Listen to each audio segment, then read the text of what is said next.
마태복음 5장 4절 말씀 가지고 애통하는 자의 복이라, 이런 제목으로 함께 은혜를 나누고자 합니다. 애통함으로 하나님을 만나셔야 합니다. 마태복음 5장 4절에 애통하는 자는 복이 있나니 그들이 위로를 받을 것이며 했습니다. 그러면 애통하는 자가란 무슨 말이냐? 원어를 다시 번역하면 복이 있다. 애통하는 자여, 왜냐하면 그들이 위로를 받을 것이기 때문이다. 이렇게 말하고 있습니다. 여기 예수님께서 애통하는 사람이라고 한 것은 어떤 사람일까?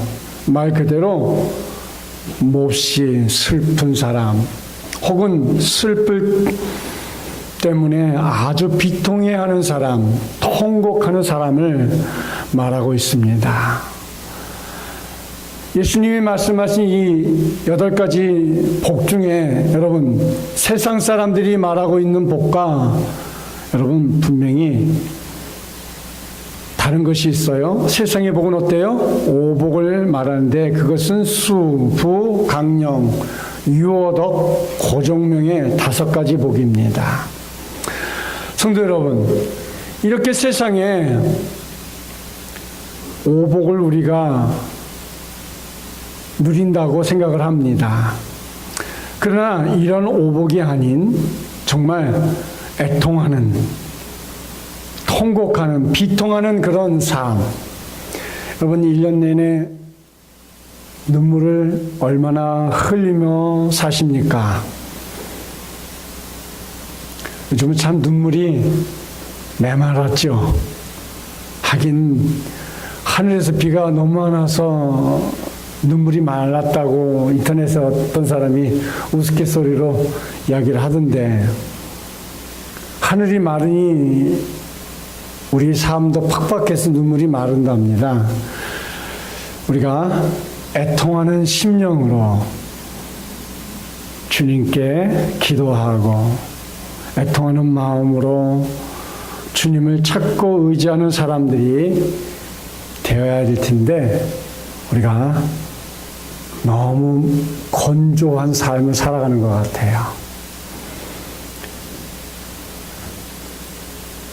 한 위대한 여인 서서평 선교사, 이분에 대한 영화 얘기가 좀 한참 우리 기독교 이슈죠? 혹시 영화 보신 분 좀, 우리 교회는 한 분도 없네요. 인터넷에 서서평 영화 이렇게 치면, 핸드폰에서도 치면 나옵니다.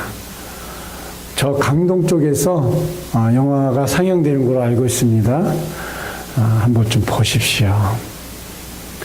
이 서서평 선교사님은 어떤 분이냐면 14명의 고아를 자신의 자녀로 입양하고 40여 명의 과부와 동고동락하며 살다 풍토병으로 몸져 누워 불꽃 같은 삶을 살다가 간 위대한 인간의 이야기입니다. 그녀의 장례식은 광주 최초의 시민사회장으로 치러졌으며 장례 행렬을 따르던 나병 환자들과 시민들은 어머니라고 오열하며 뒤를 따랐다고 합니다.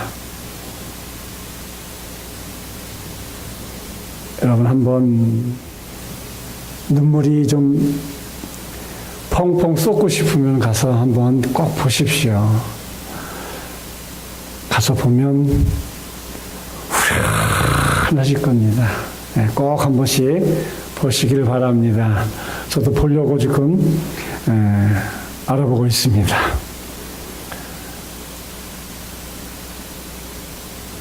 예수님께서 몹시 슬픈 사람, 복된 사람이라고 설교하십니다.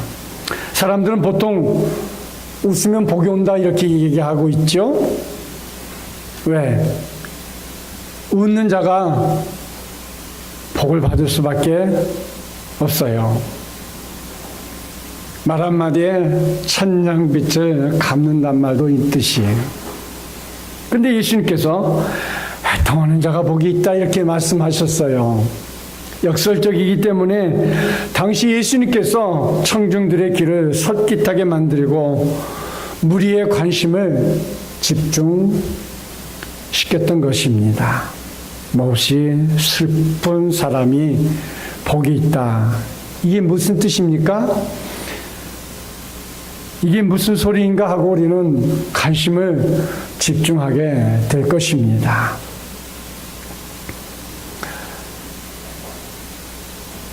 이 세상에 살고 있는 모든 사람들이 말하는 복을 얻고 누리려고 애쓰는 사람들이 대부분입니다. 복 싫어하는 사람 이 땅에 아무도 없을 것이에요. 예수님이 말씀하신 신령한 복을 추구하는 사람들이 많지 않아요. 그러면서 복을 받기를 원하고 있다는 거죠.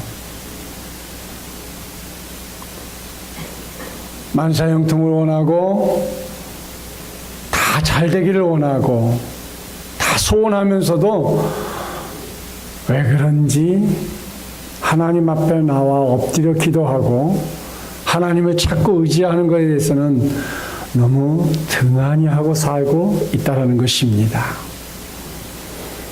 마태복음 7장 13절 말씀에서 이렇게 말씀하죠. 함께 성독해 봅시다. 좁은 문으로 들어가라. 멸망으로 인도하는 문은 크고 그 길이 넓어 그리로 들어가는 자가 많고. 다 넓은 길을 가고 싶어해요. 다 쉬운 길 가고 싶어해요. 다 편한 걸 원합니다. 다 쉬운 거 원해요. 조금 어려우면 누구든지 회피하고 피하고 안 하려고 하고 귀찮아하고 좁은 문 가기를 싫어합니다. 그러니까 기도하기를 싫어하는 거예요. 심지어 교회에 나오는 것까지도 싫어하는 사람들. 그래서 14절에 뭐라고 얘기합니까? 생명으로 인도하는 문은 좁고 길이 협착하여 찾는 이가 적음이라.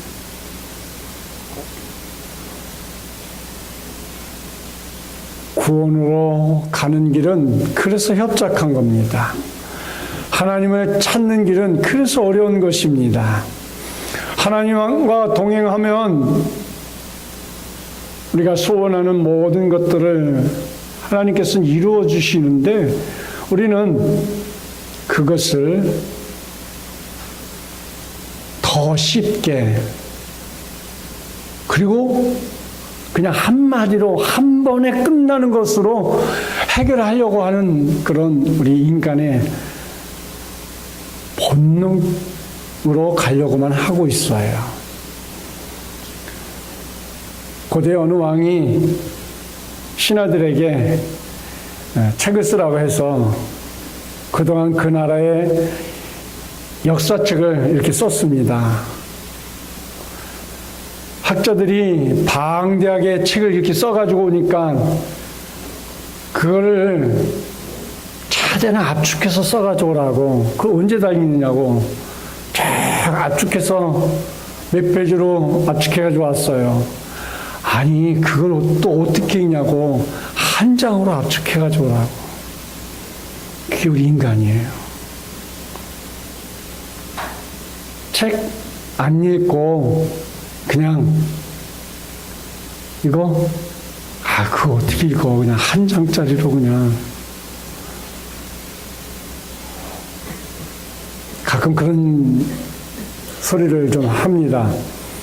저녁을 맛있게 먹었어요. 맛있게 먹었는데 내일 아침 저녁을 잘 먹고 난 그 이튿날 아침은 진짜 안 먹고 싶죠. 그냥 그 한 끼 잘 먹은 거로 한 이틀 가고 한 3일 가고 한 달 가면 안 될까요? 그럼 그런 생각 안 해보세요? 저는 가끔 그런 생각을 해봐요. 뭐 그냥 조그만 알약 하나 먹고 그냥 한 달 그냥 땡 하고 그러면 안 될까? 제가 요즘 밥을 조금 먹어서 그런지 먹는 즐거움이 없어서 그런지 그런 생각을 자꾸 하게 되더라고요. 사람은 이렇게 넓은 길, 쉬운 길, 편한 길, 안이한 길을 가기를 원한다는 것이요. 고대 그리스 설화 가운데 이런 이야기가 있어요. 현실 세계의 삶을 마치고 사후 세계로 가기 위해서 그 경계선에 있는 한 여인이 있었습니다. 그녀는 이제 강을 건너면 이 세상과 작별하게 되었습니다. 거기서 한 요정이 이 여인에게 이 강을 건너기 전에 미틀스 계곡의 샘물을 마시겠습니까? 하고 질문을 합니다. 그때 이 여인이 제가 꼭 이 물을 마셔야 합니까? 하고 묻습니다. 그때 요정은 이 물을 마시면 이 세상에서의 모든 고통을 다 잊을 수가 있거든요 하고 대답을 해줍니다. 이 말을 들은 여인이 이렇게 말했습니다. 빨리 그 샘을 마실 수 있게 해주세요. 저는 정말 이 세상의 모든 슬픔을 싹 다 잊고 싶어요 그랬어요.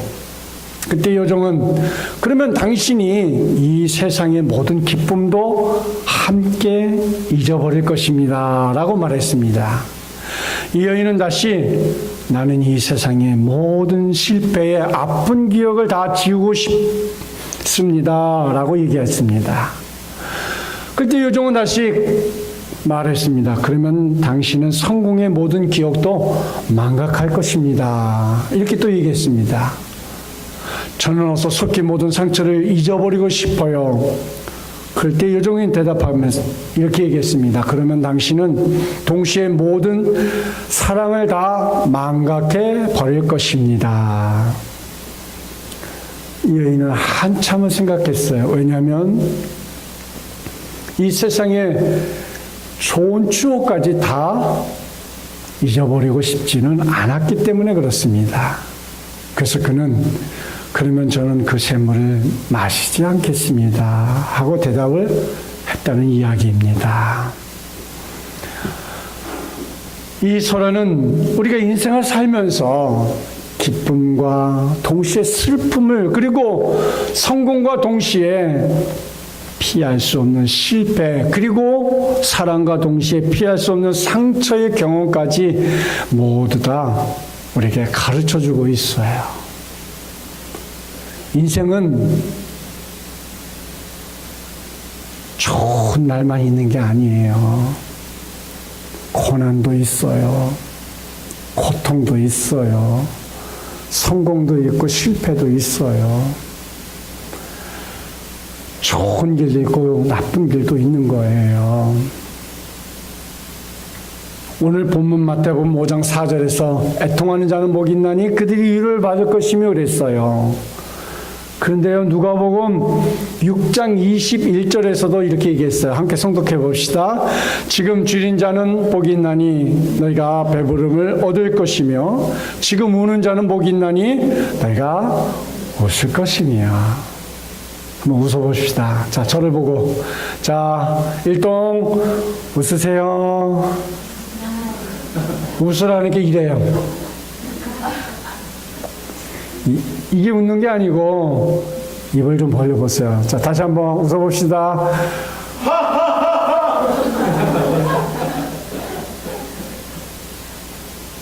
김호순 지사님 웃었으니까 다 웃은 거야.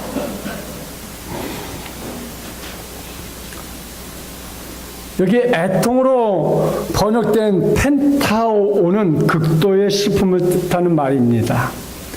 사랑하는 부모, 자식 혹은 애인이 죽을 때의 표현이지요. 이런 인생의 슬픔이 나를 행복으로 인도할 수 있다는 것입니다. 나를 은혜의 자리로, 은총의 자리로, 축복의 자리로, 능력의 자리로 인도해 줄 수 있다는 거예요. 첫째, 인간의 슬픔은 하나님을 찾고 위로를 받을 때에 거기서 행복을 얻는 거죠. 하나님 없는 삶은 허무한 거예요. 헛된 거예요. 잠시 세상에서 잘 되는 것 같아도 그건 정말 무의미하고 헛된 것이에요. 시편 34편 18절 말씀 함께 성독해 봅니다. 여호와는 마음이 상한 자를 가까이 하시고 충심으로 통회하는 자를 구원하시는도다. 마음이 상한 자를, 마음이 연약한 자를 여호와께서 우리를 위로해 주시고 치료해 주시고 구원해 주시고 축복해 주시는 거예요. 그래서 하나님 앞에 나오는 거예요. 나의 상처받은 이 마음을 여호와 앞에 나와서 치유받는 거예요. 이 시간에 여러분 속에 있는 씻지 못할 상처를 이 시간에 다 내려놓으세요. 싹 내려놓으세요. 누구한테 받은 상처 내려놓으세요. 말씀을 들으면서 여러분 내려놓으세요. 그럼 치유가 됩니다. 내 속에서 여호와 하나님을 통하여서 치료가 돼요. 왜? 우리가 위로를 받을 수 있으니까.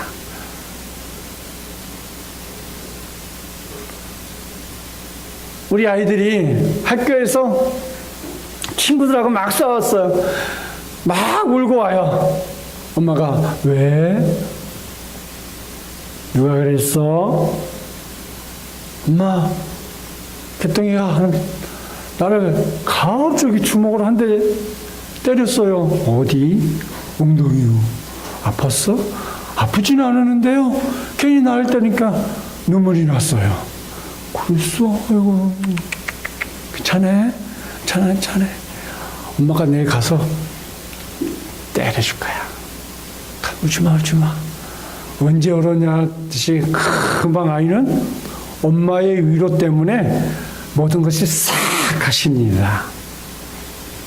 마찬가지로 우리도 하나님 앞에 나와서 우리 마음에 치유되지 않았던 그 상처들을 우리 마음속에 꾹 누르고 있었던 이 모든 것들을 싹 끄집어내서 주님 앞에 내려놓으시고 위로를 받으세요.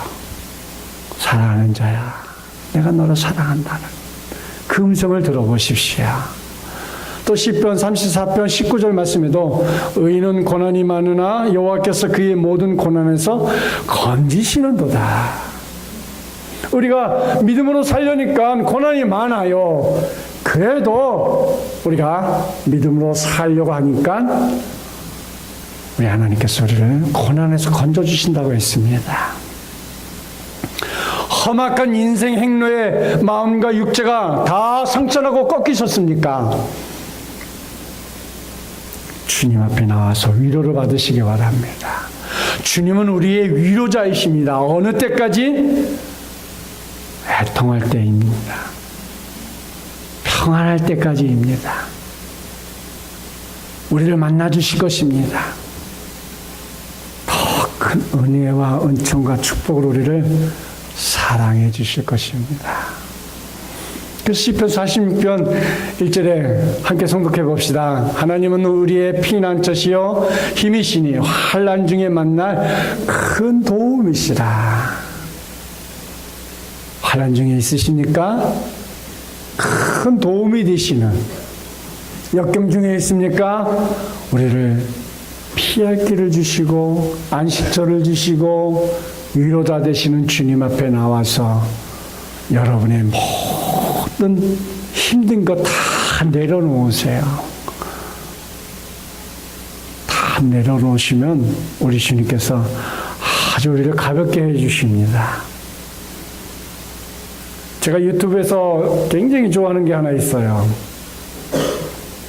유튜브에서 그 세계 여행하는 거 있죠. EBS에서 많이 찍더라고 보니까 세계 여행하는 걸 제가 유튜브에서 굉장히 즐겨봅니다. 어젯밤에는 그 미국 그랜드 캐년에 위에서 보는 게 아니라 그랜드 캐년을 저 밑에까지 1.6km까지 내려가가지고 저 맨 밑에 바닥에 물이 흐르는 데까지 이제 걸어 내려가요. 7시간, 8시간까지 걸어서 내려가야 돼요. 가가지고 강원대학교 무슨 교수인데 그 교수가 이제 설명을 해주는데 어떤 이제 딸하고 아빠가 배낭을 메고 이제 와서 하룻밤을 거기서 자고 그 이튿날 올라와야 돼요. 당일치기가 안 되는 곳이라서 그렇게 하나 와요. 하룻밤을 이제 여기서 야영을 하는데 그 배낭 무게가 엄청나게 가볍다고 하면서 이 설명을 해주더라고요. 그래서 이 산악 등반을 하는 사람들은 뭐가 달라도 달라요. 우리는 아마 거기 간다 그러면 싸가지고 갈 게 많죠? 제가 이제 오후 예배 드리고 이제 시골을 이제 2박 3일 갔다 올 것인데 모르긴 몰라도 지금 트렁크가 부족할 것 같아요. 뭐 지금 제가 알기로는 그래요. 뭘 그렇게 많이 가져가야 될 것인지 모르겠습니다만 어쨌든 트렁크가 지금 예전에도 그랬어요. 교회 봉고차가 얼마나 뒤에를 짐을 기가 막히게 많이 싸가지고 갔는지 그냥 꽉꽉 싸가지고 갔어요. 내려놓으면 별것도 없는데 그러더라고, 사실은. 우리 인생이 그렇게 뭔가 많이 가지고 가는 인생 속에 살아가고 있지 않습니까? 내려놓아야 되는데, 내려놓고 주님 앞에 맡기면 주님이 우리를 위로해주고 우리를 축복해 주시는데, 그래서 하나님은 우리의 피난처시라 그랬어요. 이 말씀, 내가 환난을 당할 때만이 우리의 피난처가 되시는 분이 아니에요. 주님께로 나오면 우리에게 안전하게 보호해 주시고 지켜주시고 인도해 주시고 함께 해 주십니다. 그래서 우리는 하나님의 위로를 얻어야 돼요. 하나님은 인간의 애통을 위로해 주시러 오신 하나님이십니다. 그래서 이 말씀을 생각할 때 우리에게 꼭 두 가지를 생각해야 돼요. 애통과 위로. 우리 주님이 우리를 애통하는 자에게 바로 하늘의 위로를 주시는 거죠. 마음이 가난해서 하나님을 사모하고 그 은혜로 사는 자만이 인생의 모든 환난이나 고통이나 슬픔이나 눈물이 다 주님의 위로로 바뀌게 되어 있는 것입니다. 애통이 크면 하나님의 위로가 그만큼 큰 거예요. 우리 인생에서 예수님의 위로를 받는 자가 참된 성도요, 애통케 되므로 신앙인의 은총을 입는 것입니다. 사랑하는 성도 여러분, 주님으로부터의 위로를 받을 수 있는 그런 애통은 행복에 이를 수 있는 애통인 것을 기억하시길 바랍니다. 우리는 어떤 모양으로든지 그리스도께 가까이 나아감을 통하여 참된 애통을 얻으며 살아가는 성도가 되시기를 축원합니다. 여러분, 주의 성전에 와서 엎드리기만 하면 눈물이 쏟아지십니까? 그분은 애통하는 사람이에요. 그러면 그것이 바로 축복입니다. 울 수 있다는 것, 애통할 수 있다는 것, 그처럼 큰 복이 없어요. 애통의 눈물을 하나님께서 받으시기 때문에 거기에 하나님의 은혜와 축복이 있는 것입니다. 여러분, 생각해 보세요. 교회 아니어도 어떤 일로 막 그냥 목 놓아서 막 울고 나면 시원하잖아요. 그렇죠? 여러분들은 잘 울질 않으신 것 같아. 전혀 시원한 느낌이 안 드시는 것 같아.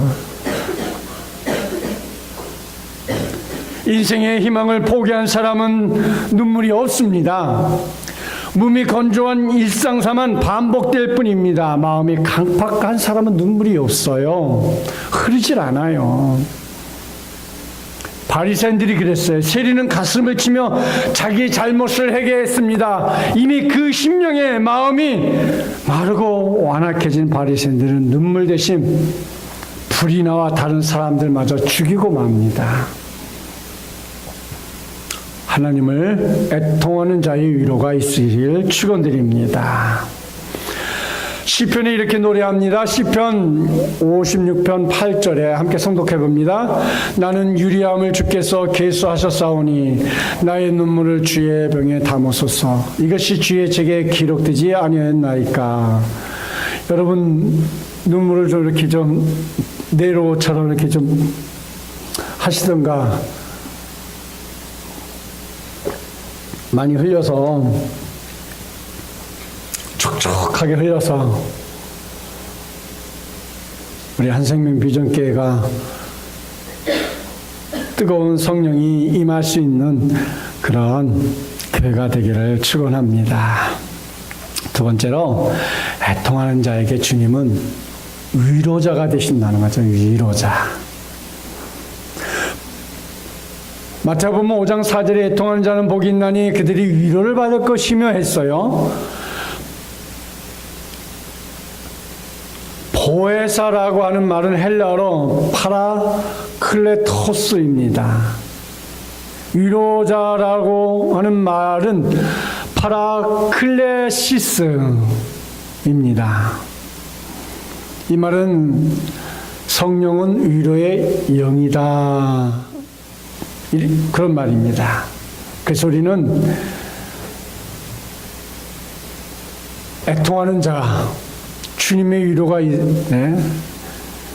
보혜사 성령의 함께함을 통하여서 우리가 성령의 위로자가 되었으면 합니다.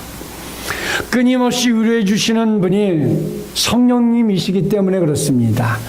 예수님이 우리에게 보혜사가 되어서 성도들을 위로해 주고 은총을 허락해 주고 또 축복해 주십니다.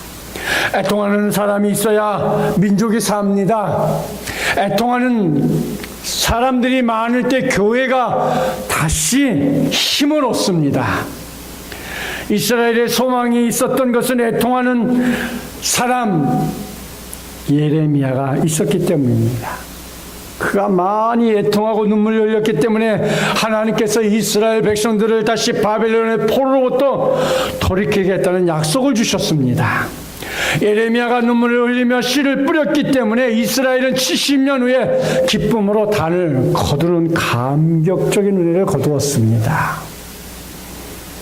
구약 예레미야 선지자는 눈물의 선지자, 애통하는 선지자의 대명사입니다. 그는 이스라엘의 죄와 그로 말미암은 민족의 심판 앞에 애통했습니다. 에레미야가는 예레미야 선지자의 애통의 기록입니다. 애가 1장 2절 말씀에 함께 성독합니다. 밤에는 슬피 오니 눈물이 밤에 흐르며 사랑하는 자들 중에 위로하는 자가 없고 친구들도 다 배반의 원수들이 되었도다. 밤에 슬피 우니 눈물이 밤에서 흐르며 그랬어요. 억지로 우는 것이 아니라 사랑의 눈물이요, 민족과 조국을 위한, 가족을 위한 그런 사랑의 눈물이었음을 말하고 있습니다. 예레미야 9장 1절에도 함께 성독합니다. 어찌하면 내 머리는 물이 되고 내 눈은 눈물 근원이 됐고 죽음을 당한 딸 내 백성을 위하여 취하러 올리로다. 가족을 위해, 민족을 위해, 교회를 위해, 자신을 위해 눈물을 흘릴 수 있는, 그래서 예레미야의 애통의 눈물은 하나님의 의에 대한 애통이었습니다. 하나님의 말씀대로 살지 않은 민족, 그래서 하나님의 심판을 잔초하는 이스라엘 민족을 생각하니까 잠이 안 오고 눈물을 흘렸던 것입니다.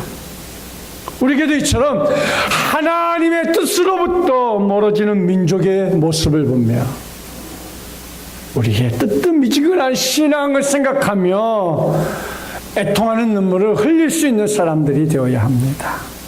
하나님의 말씀에 벗어나 물질과 이기적인 욕심에 사로잡혀가는 우리 자신을 되돌아보며 눈물의 기도를 드리시기를 축원합니다. 세 번째로, 남의 애통에 같이 참여할 줄 아는 사람은 복이 있는 거예요. 사도 바울은 로마서 12장에서 우는 자와 같이 울라 이렇게 권면합니다. 1991년 걸프전 때 다국적군 총사령관이었던 노먼 슈어츠 코프 장군에게 ABC 방송의 앵커우먼 바워라 월터스가 물었습니다. 오늘날 미국의 가장 큰 적은 무엇이요? 슈어츠 코프 장군은 의외의 대답을 했습니다. 미국에서 눈물 없는 남자들이 많아지고 있다는 사실이라고 대답합니다. 남자들 좀 울음 좀 한번 터뜨려 보시기 바랍니다. 위로라고 하는 말은 영어로 컴포트라고 합니다. 본래의 뜻은 힘을 준다는 뜻입니다. 우리가 잘 아는 마틴 루터 같은 사람은 법학을 공부한 청년이었습니다. 어느 여름 방학 비 오던 날 비를 피하 친구와 함께 나무 밑에 서 있다가 갑자기 벼락이 떨어져서 옆에 있던 친구가 벼락을 맞고 죽었습니다. 그는 겨우 살았을 때 애통하며 크게 놀라서 자기 인생과 영혼의 구원을 위해 탐구하게 되었고, 그 탐구는 그로 하여금 살아계신 하나님을 찾게 했고 후에 위대한 종교개혁을 일으키는 그런 사람이 되었습니다. 일본의 하천 풍원 목사님이 쓴 사선을 넘어서라는 책도 있습니다. 거기에 애통을 통해 사선을 넘게 될 때 인간의 깊은 뜻을 찾게 되고, 인간이란 단순히 육체가 아니라 그 속에 불멸의 영혼이 있다고 하는 사실을 깨닫게 된 것이었습니다. 그래서 인간의 애통은 십자가 밑에서 우리가 애통해야 하는 것입니다. 이제 결론을 맺고자 합니다. 인간의 애통은 십자가 밑에서 여러분 애통의 모습을 가지시기를 바랍니다. 이런 이야기 하나 하고 마치려고 합니다. 수년 전 베스트셀러가 되었던 연탄길의 저자 이철환 집사님이 쓰였던 곰보빵이라는 수필집이 있습니다. 이 책에 축의금 13,000원이라는 글이 수록되어 있습니다. 그 내용은 이렇습니다. 10년 전 나의 결혼식이 있던 날이었. 결혼식이 다 끝나도록 친구 형주의 얼굴은 보이지 않았다. 식장 로비에 서서 오가는 사람들 사이로 형주를 찾았다. 그때 형주 아내가 토막숨을 몰아쉬며 예식장 계단을 올라왔다. 형주는 오늘 못 올 것이라 했다. 그 대신 형주가 보낸 편지를 내밀었다. 철원아, 형주다. 나 대신 아내가 간다. 하루를 벌어야지 하루를 먹고 사는 니엇과 사과 장사가 이 좋은 날 너와 함께 할 수 없어 용서해다오. 사과를 팔지 않으면 상민이가 오늘 밤 분유를 끊어야 한다. 철원이 너와 함께 할 수 없어 내 마음이 많이 아프다. 어제는 아침부터 밤 12시까지 사과를 팔았다. 온종일 추위와 싸운 돈이 13,000원이다. 하지만 슬프지 않다. 나 지금 눈물을 글썽이며 이 글을 쓰고 있지만 마음만은 너무 기쁘다. 철원아, 장가간다. 철원이 장가간다. 너무 기쁘다. 아내의 손에 사과 한 봉지를 들려 보낸다. 지난밤 노란 백열등 아래서 제일 예쁜 놈만 골라냈다. 신혼여행 가서 먹어라. 철원아, 오늘은 너의 날이다. 마음껏 빛나거라. 친구여, 해남에서 형주가 편지와 함께 봉투에는 축의금 13,000원이 들어있었다. 형주가 거리에 서서 한겨울 추위와 바꾼 돈이다. 나는 겸연쩍 웃으며 사과 한 개를 꺼냈다. 형준이는 왜 사과를 보냈대? 장사는 뭘로 하려고? 씻지도 않는 사과를 우적우적 씹어댔다. 왜 자꾸만 눈물이 나오는 것일까? 새신랑이 눈물을 흘리면 안 되는데 다 떨어진 구두를 씻고 있는 친구 아내가 마음 아파할 텐데 이를 사려 물었다. 멀리서도 나를 보고 있을 친구 형주가 마음 아파할까봐 이를 사려 물었다. 하지만 참아도 터져 나오는 울음이었다. 참으면 참을수록 더 큰 소리로 터져 나오는 울음이었다. 어깨를 출렁이며 울어버렸다. 사람들 오가는 예식장 로비 한가운데서 이철원 집사님이 결혼 축의금으로 받은 13,000원 친구가 전날 밤 12시까지 추위에 떨면서 사과를 팔았던 전부였던 것입니다. 그 13,000원은 손에 받아든 이철원 집사님은 그저 눈물을 흘리며 우는 곳에는 아무것도 할 수 없었답니다. 축의금을 받고 기뻐할 수도 없었고 친구의 아내를 위로할 수도 없었고 큰 수로 터져나오는 울음을 참을 수도 없었습니다. 그냥 그렇게 울 수밖에 없었습니다.